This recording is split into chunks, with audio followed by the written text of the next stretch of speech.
thinking about these remarks, I had two topics in mind, couldn't decide between them, actually pretty obvious ones. One topic is, what are the most important issues that we face? The second topic is, what issues are not being treated seriously or at all in the quadrennial frenzy now underway called an election. But I realized that there's no problem. It's not a hard choice. They're the same topic. And there are reasons for it, which are very significant in themselves. I'd like to return to that in a moment, but first a few words on the background, beginning with the announced title, Who Owns the World? Actually, a good answer to this was given years ago by Adam Smith, someone we're supposed to worship but not read. He was it's a little subversive when you read him sometimes. He was referring to the most powerful country in the world in his day, and of course the country that interested him, namely England. And he pointed out that in England, the principal architects of policy are those who own the country, the merchants and manufacturers in his day.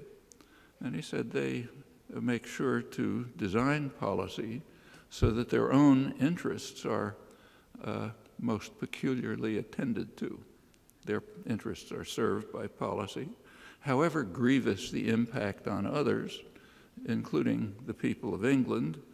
But he was an old-fashioned conservative with moral principles, so he added the victims of England, the victims of what he called the savage injustice of the Europeans, particularly in India. He had no illusions about the owners.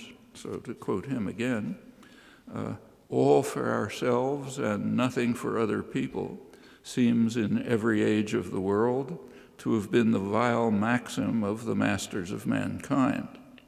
It was true then, it's true now.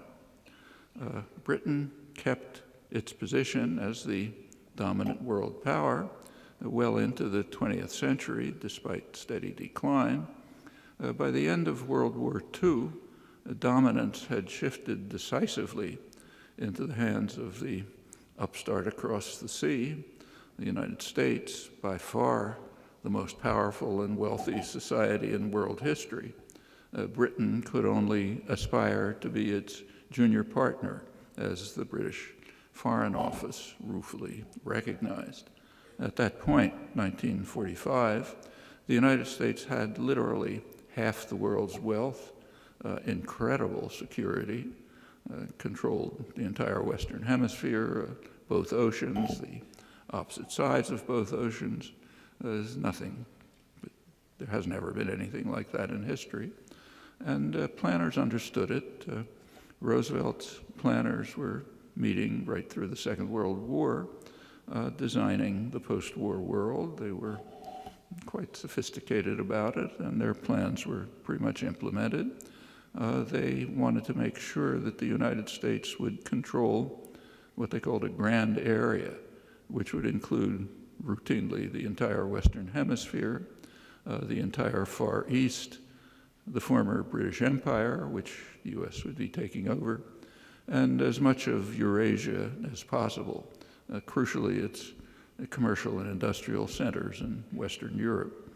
And within this region, they said, the United States should hold unquestioned power with military and economic supremacy while ensuring the limitation of any exercise of sovereignty by states that might interfere with these global designs. And those were pretty realistic plans at the time, given the enormous disparity of power. The U.S. had been by far the richest country in the world even before the Second World War, although it was not yet the major global actor. During the Second World War, the United States gained enormously. Industrial production almost quadrupled, got us out of the Depression. And meanwhile, industrial rivals were devastated or seriously weakened. So that was an unbelievable system of power. Actually, the policies that were outlined then still hold. You can read them in government pronouncements, but the capacity to implement them has significantly declined. Actually, there's a major theme now in foreign policy discussion, journals and so on. The theme is called American decline. So, for example, in the most prestigious establishment, International Relations Journal, Foreign Affairs, a couple of months ago, there was an issue which had on the front cover in big, bold letters, "Is America over?" ? That's announcing the theme of the issue. And there's a standard corollary to this, that power is shifting to the West, to China and India, the rising world powers, which are going to be the hegemonic states of the future. Actually, I think the decline is quite real, but some serious qualifications are in order. First of all, the corollary is highly unlikely, at least in the foreseeable future. China and India are very poor countries. Just take a look at, say, the Human Development Index of the United Nations. They're way down there. China's around 90th. I think India's around 120th or so, last time I looked. And they have tremendous internal problems, demographic problems, extreme poverty, hopeless inequality, ecological problems. China's a great manufacturing center, but it's actually mostly an assembly plant. So it assembles parts and components, high technology that comes from the surrounding more advanced industrial centers, Japan, Taiwan, South Korea, Singapore, the United States, Europe, and it basically assembles them. So if, say, you buy one of these things, an iPad from China, it's called an export from China, but the parts and components and technology come from outside. And the value added in China is minuscule. It's been calculated. They'll move up the technology ladder, but it's a hard climb. India even harder. So I think one should be skeptical about the corollary. But there's another qualification that's more serious. The decline is real, but it's not new. It's been going on since 1945. In fact, it happened very quickly. In the late 1940s, there's an event that's known here as the loss of China. China became independent. That's a loss of a huge piece of the grand area of Asia. And it became a major issue in American domestic policy. Who's responsible for the loss of China? A lot of recriminations and so on. Actually, the phrase is kind of interesting.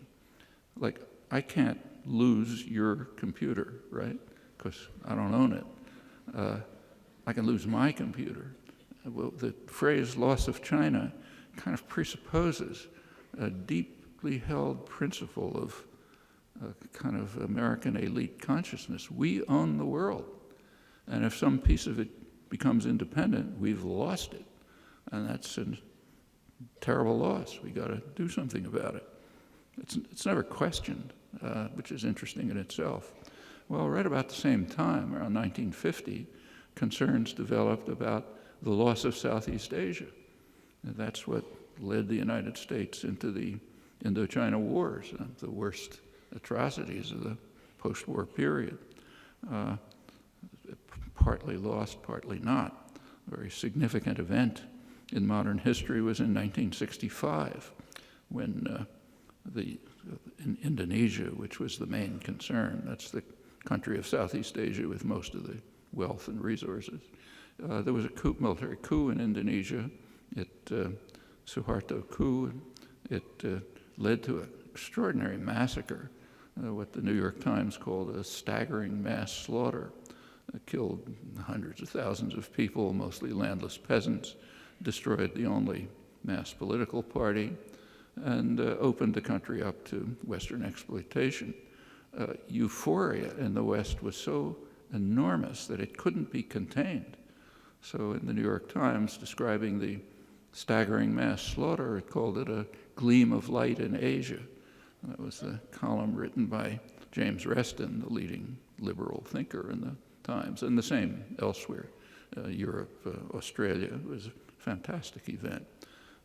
Years later, McGeorge Bundy, who was the National Security Advisor for Kennedy and Johnson, in retrospect, he pointed out that probably would have been a good idea to end the Vietnam War at that point, to pull out. Contrary to a lot of illusions, the Vietnam War was fought primarily to ensure that an independent Vietnam would not develop successfully and become a model for other countries in the region. It would not, to borrow Henry Kissinger's terminology, speaking about Chile, we have to prevent it, what he called the virus of independent development from spreading contagion elsewhere. That's a critical part of American foreign policy since the Second World War, Britain, France, others to a lesser degree. And by 1965, that was over. South Vietnam was virtually destroyed. The war had spread to the rest of Indochina. It wasn't going to be a model for anyone. And the contagion was contained.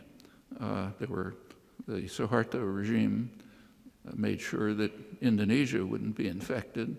And pretty soon, the U.S. had dictatorships in every country of the region. Marcos in the Philippines, a dictatorship in Thailand, Chun in South Park in South Korea. It was no problem about the infection.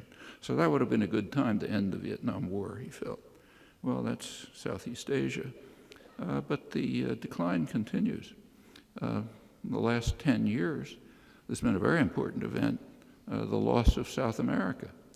For the first time in 500 years, since the conquistadors, the South American countries have begun to move towards independence and a degree of integration.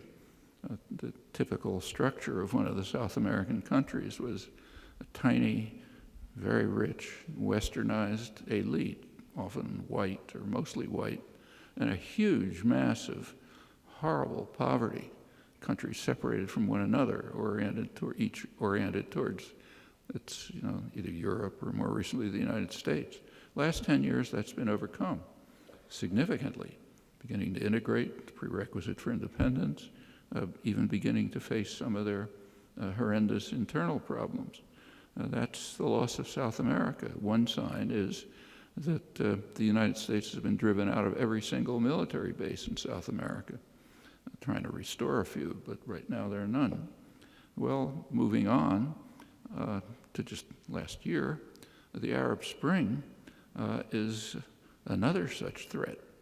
It threatens to take that big region out of the grand area. That's a lot more significant than Southeast Asia or South America. You go back to the 1940s, the State Department recognized that the energy resources of the Middle East are what they called one of the greatest material prizes in world history, a spectacular source of strategic power. If we can control Middle East energy, we can control the world. You take a look at the U.S.-British coup in Iran in 1953. Very important event. Its shadow cast over the world until today. That was a pretense that it was part of the Cold War. It had nothing to do with the Cold War.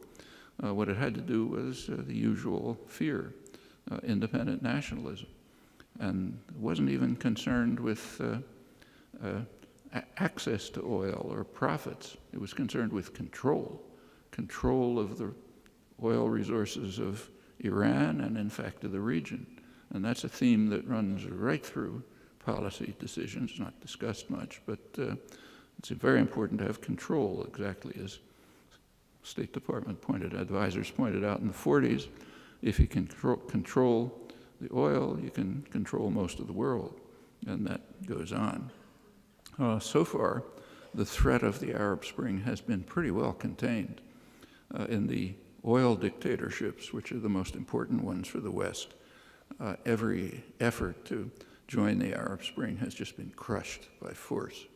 Saudi Arabia was so extreme that when there was an effort to go out into the streets, the security presence was so enormous that People were even afraid to go out. There's a little discussion of what goes on in Bahrain, where it's been crushed, but eastern Saudi Arabia was much worse.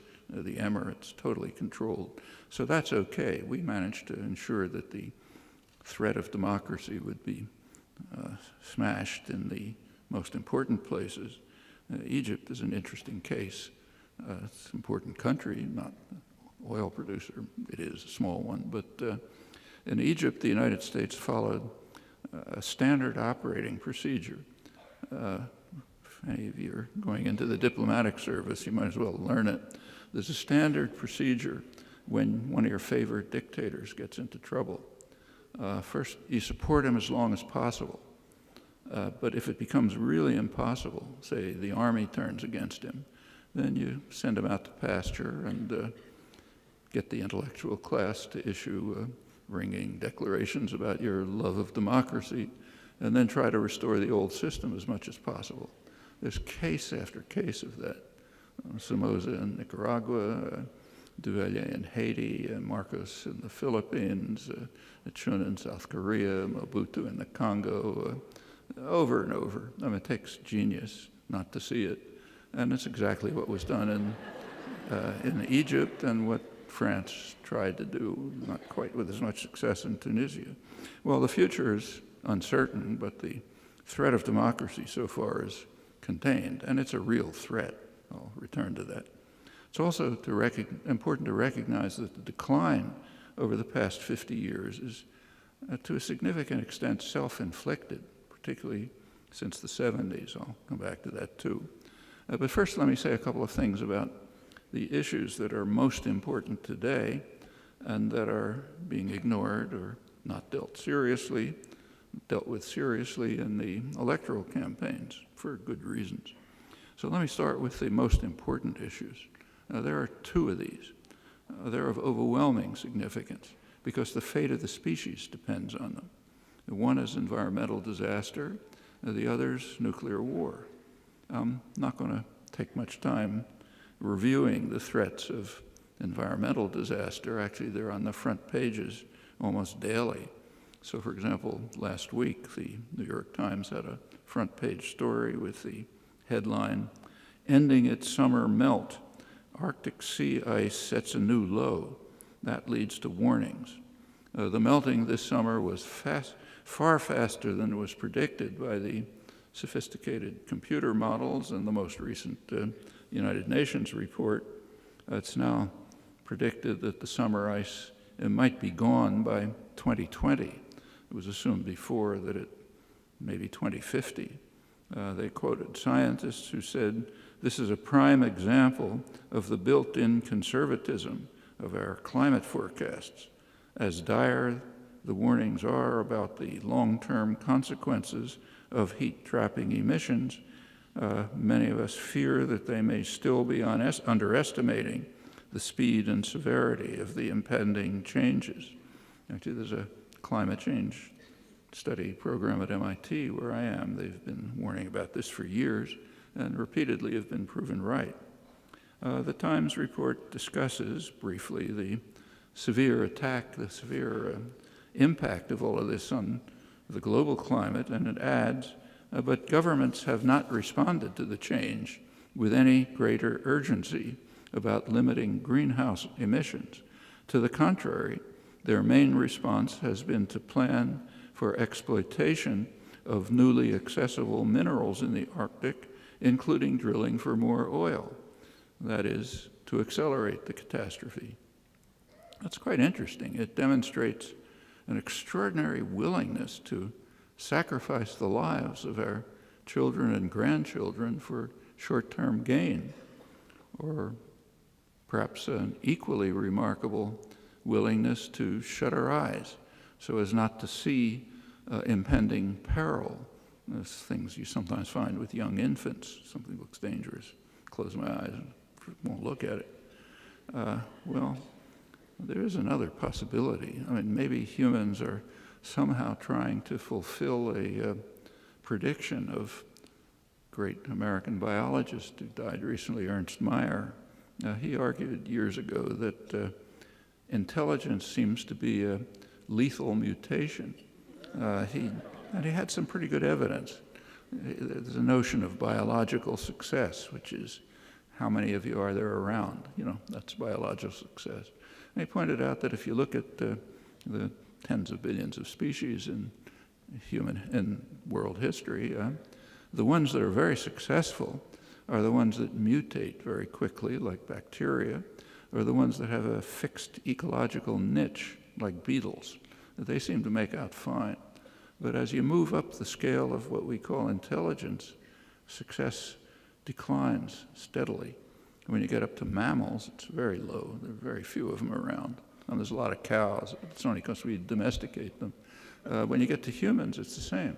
Till very recently, much too recent a time to show up in any evolutionary accounting, humans were very scattered.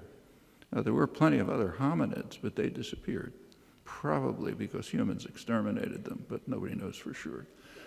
Anyhow, maybe we're trying to show that humans just fit into the general pattern. We can exterminate ourselves too, the rest of the world with us, and we're hell-bent on it right now. Well, let's turn to the elections. Both political parties demand that we make the problem worse. In 2008, both party platforms devoted some space to how the government should address climate change. Today, in the Republican platform, the issues essentially disappeared. But the platform does demand that Congress take quick action to prevent the Environmental Protection Agency from regulating greenhouse gases. So let's make sure to make it worse.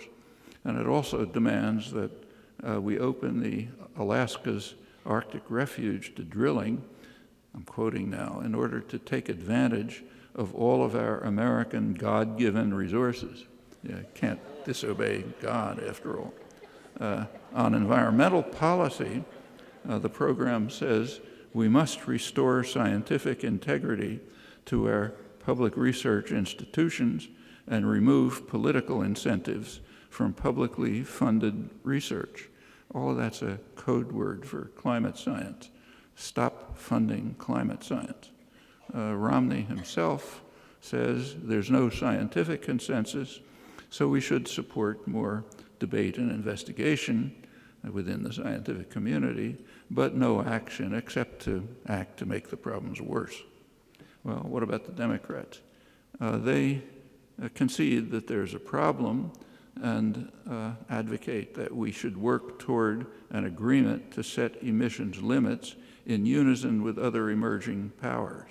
But that's it, no action.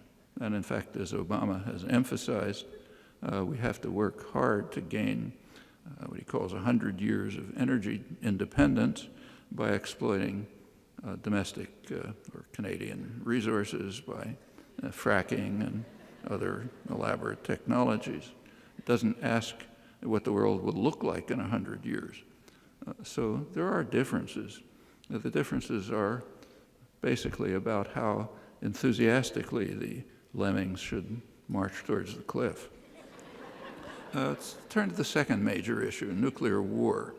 It's also on the front pages daily, but in a way that would seem outlandish to some independent observer viewing what's going on Earth, and in fact does seem outlandish to a considerable majority of the countries of the world. The current threat, not for the first time, is in the Middle East, focusing on Iran. The general picture in the West is very clear. It's far too dangerous to allow Iran to reach what's called nuclear capability. That is, the capability enjoyed by many powers, dozens of them, to produce nuclear weapons if they decide to do so.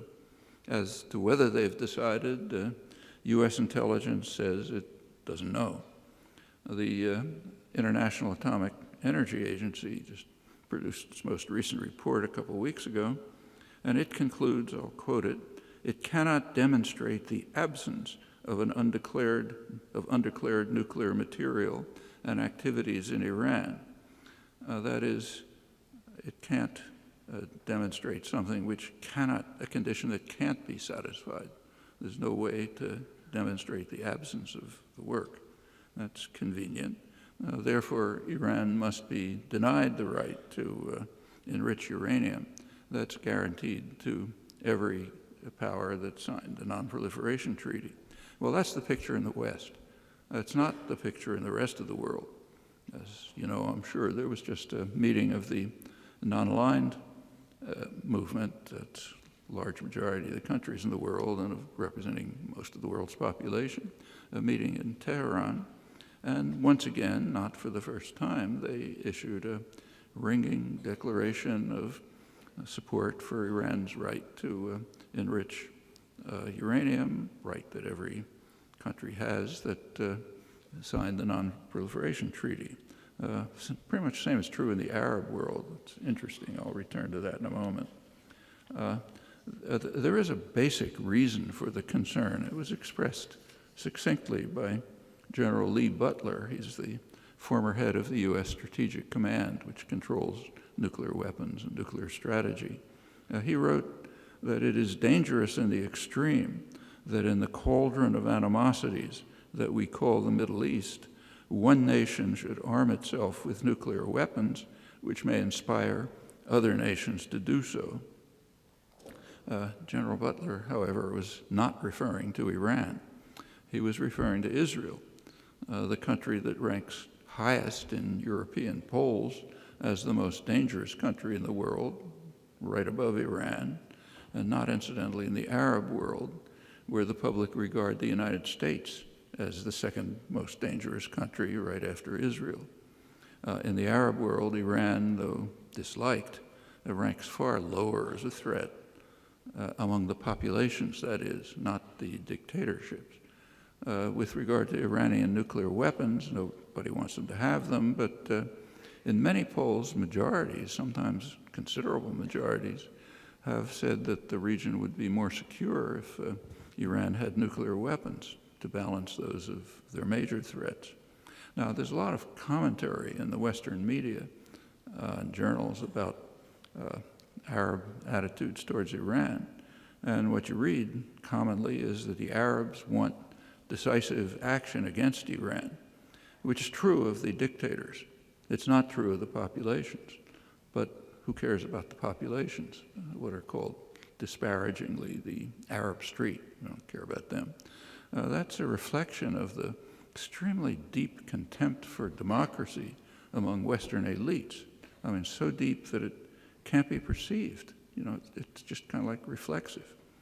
The study of popular attitudes in the Arab world, and there is very extensive study by Western polling agencies, it reveals very quickly why the U.S. and its allies are so concerned about the threat of democracy and are doing what they can to prevent it.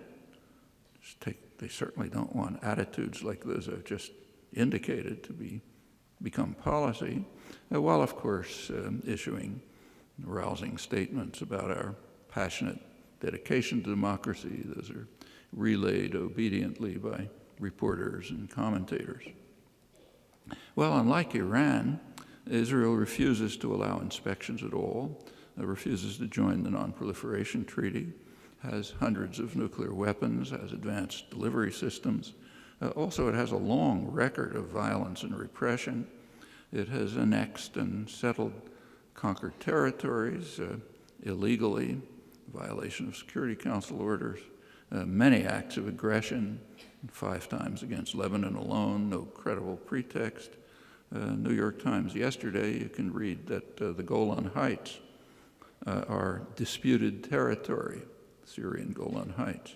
There is a UN Security Council resolution 497, which is unanimous, declaring Israel's annexation of the Golan Heights illegal and demanding that it be rescinded. And in fact, it's disputed only in Israel and in the New York Times, which in fact is reflecting actual U.S. policy, not formal U.S. policy. Iran has a record of aggression too. In the last several hundred years, it has invaded and conquered a couple of Arab islands. Now, that was under the Shah, U.S.-imposed dictator with U.S. support. That's actually the only case in several hundred years. Meanwhile, the severe threats of attack continue. You've just been hearing them at the UN from the United States, but particularly Israel. There is a reaction to this at the highest level in the United States. Leon Panetta, Secretary of Defense, he said that we don't want to attack Iran. We hope that Israel won't attack Iran, but Israel's a sovereign country and they have to make their own decisions about what they'll do. You might ask what the reaction would be if you reverse the cast of characters. And those of you who have antiquarian interests might remember that there's a document called the United Nations Charter, the foundation of modern international law, which bars the threat or use of force in international affairs. There are two rogue states, United States and Israel, which regard the Charter and international law as just a boring irrelevance, so do what they like, and that's accepted. Well, these are not just words. There is an ongoing war. It includes terrorism, assassination of nuclear scientists, includes economic war, U.S. threats, not international ones, U.S. threats have cut Iran out of the international financial system. Western military analysts identify what they call weapons of finance as acts of war that justify violent response when they're directed against us, that is. Cutting Iran out of global financial markets is different. The United States is openly carrying out extensive cyber war against Iran. That's praised. The Pentagon regards cyber war as an equivalent to an armed attack, which justifies military response, but that's, of course, when it's directed against us. The leading liberal figure in the State Department, Harold Koh, is the top State Department legal advisor. He says that cyber war is an act of war if it results in significant destruction, like the attacks against Iranian nuclear facilities. And such acts, he says, justify force in self-defense. But of course, he means only attacks against the United States or its clients. Well, Israel's lethal armory, which is enormous, includes advanced submarines recently provided by Germany. These are capable of carrying Israel's nuclear-tipped missiles, and these are sure to be deployed in the Persian Gulf or nearby if Israel proceeds with its plans to bomb Iran, or more likely, I suspect, to try to set up conditions in which the United States will do so. And the United States, of course, has a vast array of nuclear weapons all over the world, but surrounding the region from the Mediterranean to the Indian Ocean, including enough firepower in the Persian Gulf to destroy most of the world. Another story that's in the news right now is the Israeli bombing of the Iraqi reactor in Osirak, which is suggested as a model for Israeli bombing of Iran. It's rarely mentioned, however, that the bombing of the Osirak reactor didn't end Saddam Hussein's nuclear weapons program, it initiated it. There was no program before it, and the Osirak reactor was not capable of producing uranium for nuclear weapons. But of course, after the bombing, Saddam immediately turned to developing a nuclear weapons program, and if Iran is bombed, it's almost certain to proceed just as Saddam Hussein did after the Osirak bombing. Well, in a few weeks, we'll be commemorating the 50th anniversary of the most dangerous moment in human history. Now, those are the words of historian, Kennedy advisor Arthur Schlesinger, is referring, of course, to the October 1962 missile crisis, the most dangerous moment in human history, others agree. At that time, Kennedy raised the nuclear alert to the second highest level, just short of launching weapons. He authorized NATO aircraft with Turkish or other pilots to take off, fly to Moscow, and drop bombs, setting off a likely nuclear conflagration. At the peak of the missile crisis, Kennedy estimated the probability of nuclear war at perhaps 50%. It's a war that would destroy the Northern Hemisphere, President Eisenhower had warned. And facing that risk, Kennedy refused to agree publicly to an offer by Khrushchev to end the crisis by simultaneous withdrawal of Russian missiles from Cuba and U.S. missiles from Turkey. These were obsolete missiles. They were already being replaced by invulnerable Polaris submarines. But it was felt necessary to firmly establish the principle that Russia has no right to have any offensive weapons anywhere beyond the borders of the USSR, even to defend an ally against U.S. attack. That's now recognized to be the prime reason for deploying missiles there, and actually a plausible one. Meanwhile, the United States must retain the right to have them all over the world, targeting Russia or China or any other enemy. In fact, in 1962, we've just recently learned, the United States had just secretly deployed nuclear missiles to Okinawa aimed at China. That was a moment of elevated regional tensions. All of that is very consistent with grand area conceptions, the ones I mentioned that were developed by Roosevelt's planners. Well, fortunately, in 1962, Khrushchev backed down, but the world can't be assured of such sanity forever. And particularly threatening, in my view, is that intellectual opinion and even scholarship hail Kennedy's behavior as his finest hour. My own view is it's one of the worst moments in history. Inability to face the truth about ourselves is all too common a feature of the intellectual culture. Also, personal life has ominous implications. Well, 10 years later, in 1973, during the Israel-Arab War, Henry Kissinger called a high-level nuclear alert. The purpose was to warn the Russians to keep hands off while he was, so we have recently learned, he was secretly informing Israel that they were authorized to violate the ceasefire that had been imposed jointly by the U.S. and Russia. When Reagan came into office a couple of years later, the United States launched operations probing Russian defenses, flying into Russia to probe defenses, and simulating air and naval attacks, and meanwhile placing Pershing missiles in Germany that had a 5-minute flight time to Russian targets. They were providing what the CIA called a super sudden first strike capability. The Russians, not surprisingly, were deeply concerned. Actually, that led to a major war scare in 1983. There have been hundreds of cases when human intervention aborted a first strike launch just minutes before launch.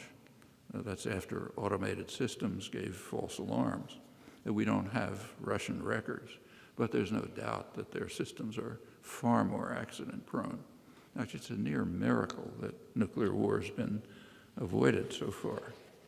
Meanwhile, India and Pakistan have come close to nuclear war several times, and the crises that led to that, especially Kashmir, remain.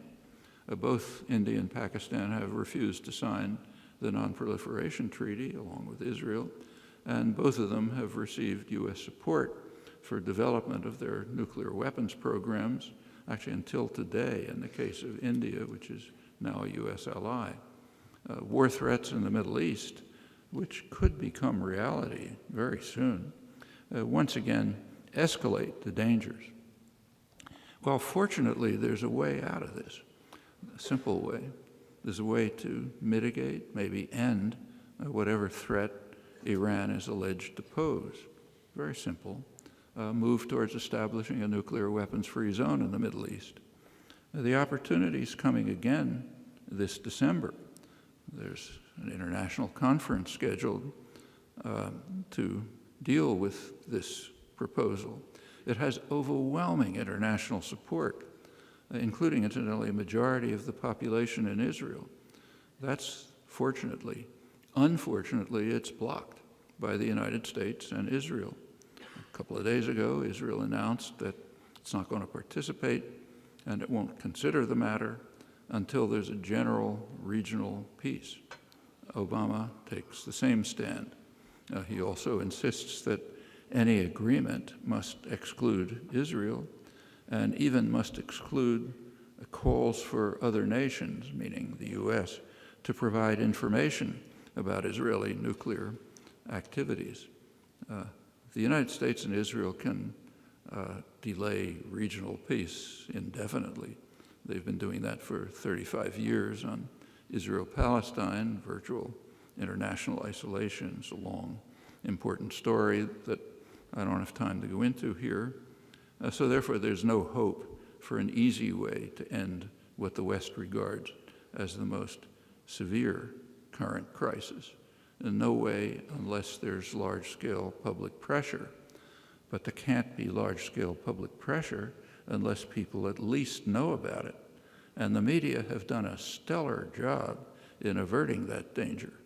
Nothing reported about the conference or about any of the background. No discussion, apart from specialist arms control journals where you can read about it. So that blocks the easy way to end the worst existing crisis unless people somehow find a way to break through this. Well, turning to the election, there's unanimity in ignoring all of this, not a word. The only issue discussed is should the United States agree with Israel's position. Israel's position is that the U.S. should establish a red line. The red line should be Iranian capability to produce nuclear weapons, the capability that a vast number of countries have. So if they reach capability, we should bomb them. That's Israel's position. It's also the position of the U.S. Senate. A couple of days ago, the Senate declared 90-1. The one exception was Ron Paul, 90-1 that the United States must accept Israel's position, establish a red line at capability, contrary to the White House. Well, that's the most important international issues. There are also quite crucial domestic issues. The most serious is that there are roughly 23 million people unemployed or underemployed or just given up.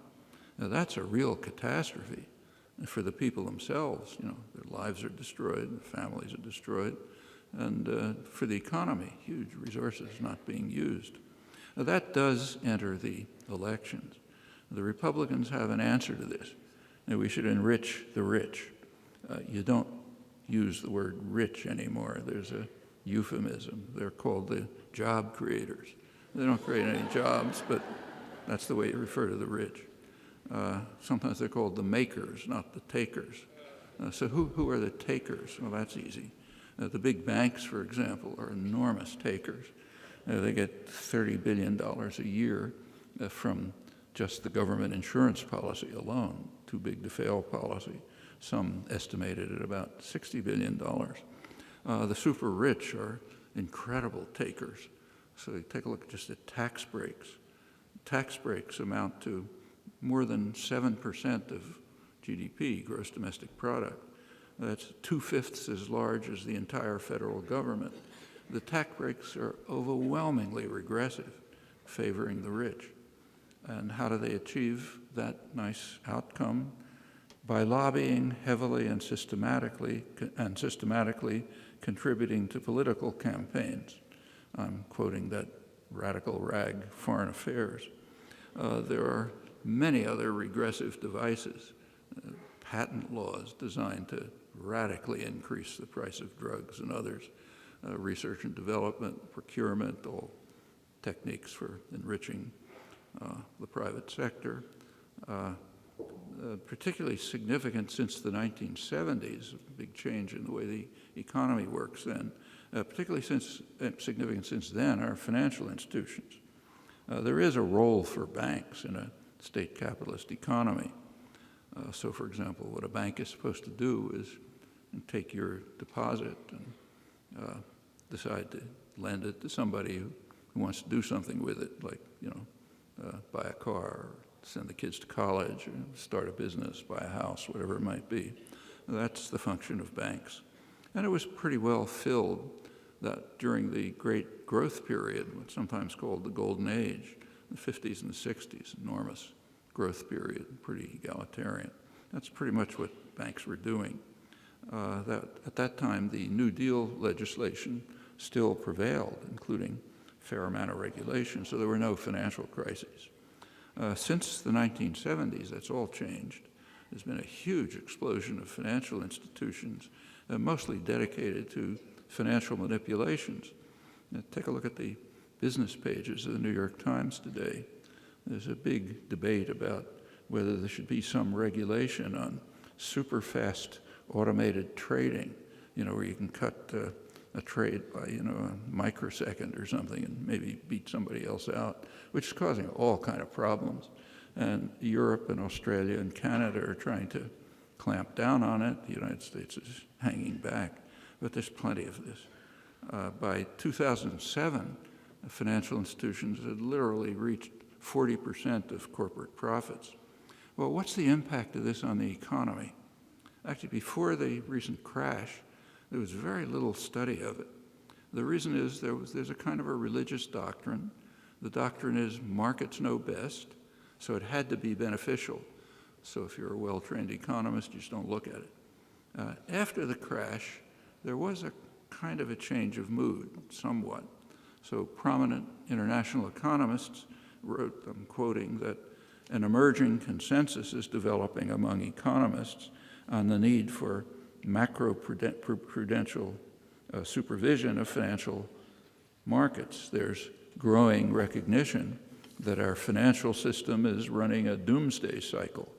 That whenever it fails, we rely on lax money and fiscal policies to bail it out.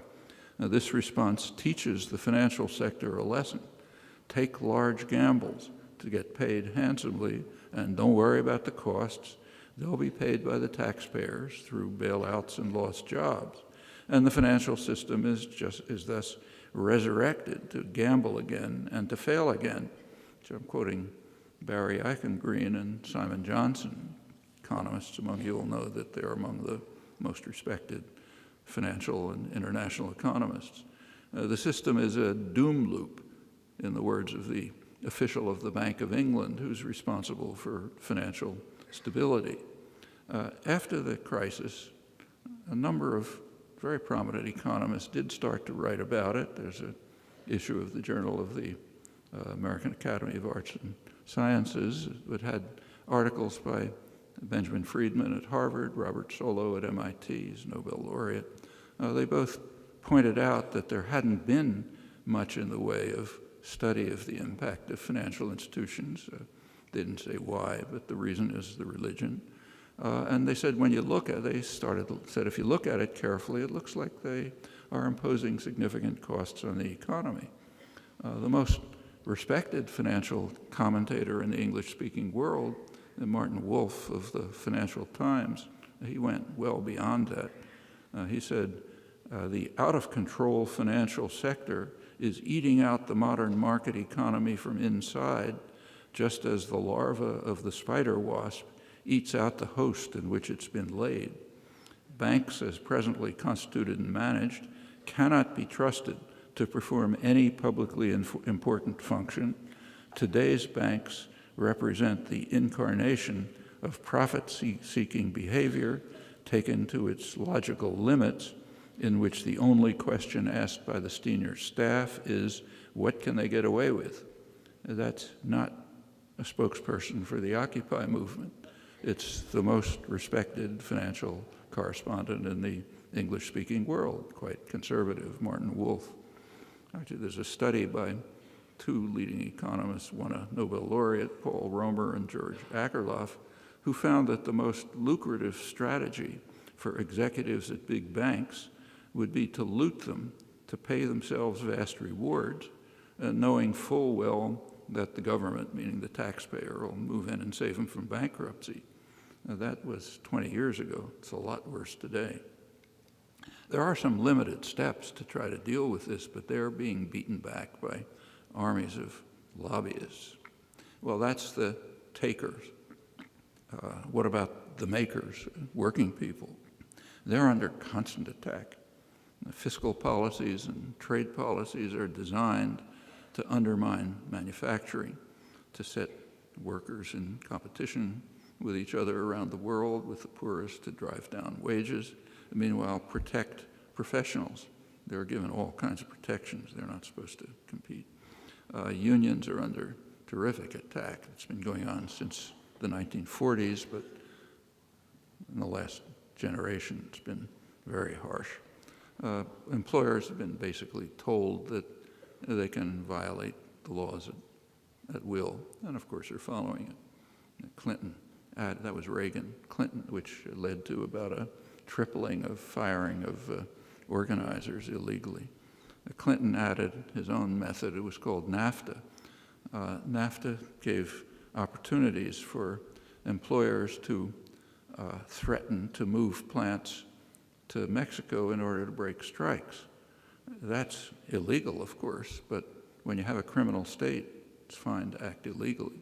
That, under a NAFTA study, that led to a very sharp increase in breaking strikes illegally. By now, they practically don't exist.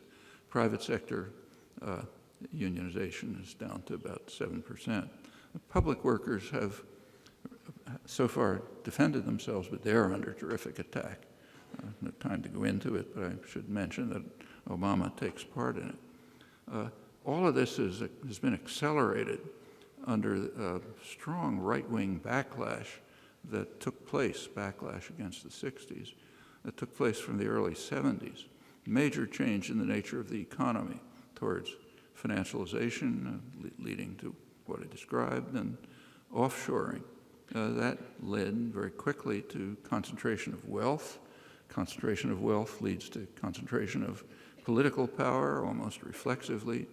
That leads to legislation to enhance the process, the vicious cycle, fiscal policy, deregulation, rules of corporate governance, quite a lot. So the vicious cycle goes on. And it leads to what in the Occupy slogan, which has now become prevalent, the 1%, 99% distinction. Actually, 1% is wrong. It's more like 0.1% versus the rest if you actually look at income distribution. It's highly concentrated in a fraction of 1%, CEOs, hedge fund managers, and so on. For the majority, it's stagnation and decline. Meanwhile, costs of elections have skyrocketed. The Supreme Court just has given its help a couple of times. There are studies of the outcome by very good political scientists. The most recent one, good book by Martin Gillens, concludes that 70% of the public are powerless to shape government policy, his phrase. Meanwhile, the rich get what they want, and the mechanisms are by no means obscure. This has changed the political parties. The Republicans, some time ago, abandoned any pretense of being a normal parliamentary party. They are just dedicated, lockstep, with a kind of catechism that everyone has to repeat towards service to the super rich and the corporate sector. You can't get votes that way. So they've been compelled to mobilize sectors of the population that have always been there and are substantial, but were never politically mobilized before. The United States, as you know, is an unusually religious, fundamentalist religious country, off the international spectrum. I mean, almost half the population thinks the world was created a couple of thousand years ago with all the fossils and everything else. About a third of the population believes that every word of the Bible is literally true. Two-thirds expect the second coming, half of them in their lifetime, and on and on. I don't think there's anything like this close to it anywhere in the world. Now, it goes far back. Actually, it goes to the colonists. But it's always been there. It's never really been mobilized as a political force. Now it is, and for good reasons. You've got to get voters somehow. There's also a nativist tradition. People are afraid that, they're coming after us. And it's amazing to watch. So Rand Paul, who's the young libertarian hero in the Senate, right now he's organizing a campaign to try to get people to block the Small Arms Treaty at the United Nations. It's an important treaty. Small arms are massacring people all over the world, and almost 80% come from the United States. But he has a rationale. He says the Arms Control Treaty is a plot by the United Nations and the socialists, or radicals, Obama and Clinton, to try to take away our arms so that when the UN comes to attack us, we won't be able to defend ourselves. You can't find this anywhere in the world, nothing remotely like it. But these sectors are there. They've been around. It's old traditions. They're now being mobilized because there's no other way to get votes. And that's why you get what you've just seen in the Republican primaries. I mean, near lunacy. People in the rest of the world are looking at this and can't believe what's happening in the country. Well, what's happening is quite understandable. When one of the two political parties abandons any pretense of being a parliamentary party, just serves the super rich, lockstep uniformity, there's no other way for them to survive. They've got to mobilize these sectors to get votes. That's what's happening. It's commonly said that moderate Republicans have disappeared, which is not quite true. They are now centrist Democrats, and the Democratic Party is veered to the right as well, seeking the same corporate dollars, not quite as fast. Well, there's a recent study by the Economic Policy Institute, that's the major source of regular, reliable information on and analysis of the economy. The recent study is called Failure by Design. It reviews the data. It's simple. It's worth reading. It's a very simple presentation of a lot of data. It reviews the data on the impact of the, are called the neoliberal policies of the past generation, which includes astonishing concentration of wealth, while wages and incomes have stagnated or declined. Working hours have increased far beyond Europe. The weak benefit system has eroded. This, incidentally, in the richest and most powerful country in history with extraordinary advantages. The authors of the study point out that the failure they refer to is class-based. So the designers, they've achieved spectacular success. And they also stress that it is design. That is, there have been alternative policies. They were always possible, they still are. But it will take the kind of activism that brought about the New Deal, progressive step in the 60s, back to much earlier days, in order to do something about this. I mean, progress doesn't come as a gift from above. The post-Golden Age economy, the one reviewed by this pamphlet, it's actually enacting a nightmare that was envisaged by the classical economists, Adam Smith and David Ricardo. Both of them recognized, they're talking about England, of course, they recognized that if British merchants and manufacturers invested abroad and relied on imports, they would profit, but England would suffer. Both of them hoped that these consequences would be averted by what's called in the literature home bias. That is a preference to do business in the home country and see the home country grow and develop. Therefore, as if by an invisible hand, England would be saved from the ravages of global markets. Actually, that's the one occurrence of the famous phrase, invisible hand, in Smith's classic Wealth of Nations. It's pretty hard to miss. It's the only occurrence, and it's basically an argument against neoliberal globalization. David Ricardo, his successor, hoped that thanks to home bias, I'm quoting him now, most men of property would be satisfied with the low rate of profits in their own country rather than seek a more advantageous employment for their wealth in foreign nations, feelings that I would be sorry to see weakened. same point, essentially. Actually, that one was brought to light, I didn't know it before, in an important book on globalization that was produced here by the Political Economy Research Institute. In the past 30 years, Adam Smith's masters of mankind have abandoned sentimental concerns for the welfare of their own society, concentrating instead on short-term gain, huge bonuses, the country be damned, as long as the powerful nanny state remains intact to serve their interests. The developing picture is very aptly described in a brochure for investors that was produced by Citigroup. It's a huge investment bank and so on that's once again feeding at the public trough. It's been doing that regularly for 30 years in a cycle of risky loans, huge profits, crash, bailout by the public. The bank's analysts, this is a brochure for investors, they describe a world that's dividing into two blocks, one of which they call the plutonomy. Then there's the rest, the vast majority. Now they're sometimes called the global precariat, those who are living a precarious existence, whether or not they're lucky enough to get employment. In the United States, they're subject to growing worker insecurity.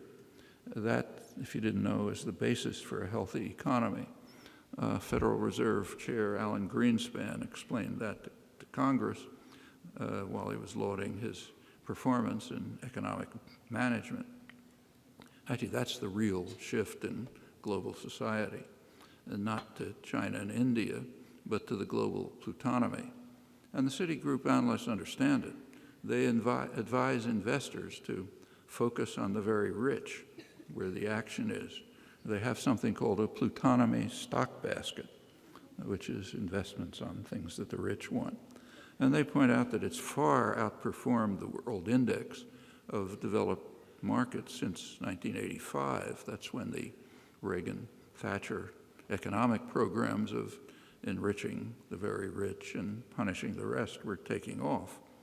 And by shredding the remnants of political democracy, the masters also lay the basis for carrying the lethal process forward, and will continue to do so as long as their victims are willing to suffer in silence, which is always a choice and never a necessity.